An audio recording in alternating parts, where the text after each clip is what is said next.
All right, let's talk about your health. Probably you don't want to survive on a jar of olives, but it is important to take a break from work, travel maybe, let your mind rest, but not all of us take that advice, right? So what can we do to make sure that we're really unplugging and getting the most out of our time off? Remember, it's lazy day. Psychologist and executive coach Dr. Lisa Orbe-Austin joins me with some tips. And Lisa, so I always find this crazy. What are some of the reasons that people aren't using their vacation days? It's bonkers to me, but it happens. Yeah, I mean, I think Americans are notorious for being very, very bad at taking vacation days. And I think during the pandemic, some of the common reasons that I'm hearing is that people can't take their ideal vacation. So they're saving their vacation days for the day in which they can do that.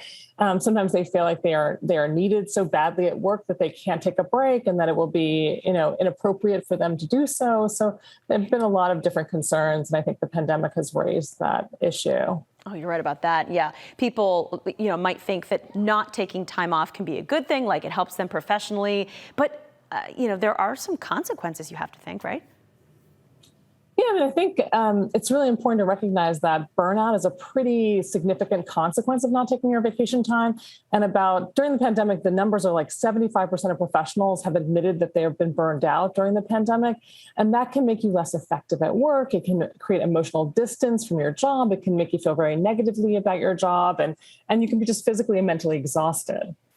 I always think like a computer. We have to turn our computer off at some point, and that's us. Yes. Yes. So for anyone who's got a vacation coming up, we're in that season after all, what are some things they can do to make sure they really disconnect from work? I have a feeling you're going to say cell phone.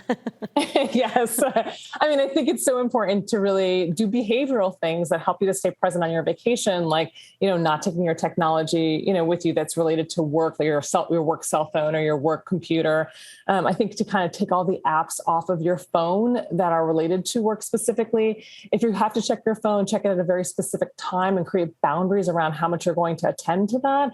I think properly designate who's going to back you up while you're away from work and make sure that your out of office message designates that both on your email and on your phone if you're text. It is the worst when someone you're traveling with brings a laptop. You're like, no, you don't need that. You know what's going to happen. Yeah, exactly. Work. Dr. Lisa Orbe-Austin, thank you so much, and we'll talk to you next week. You're so welcome.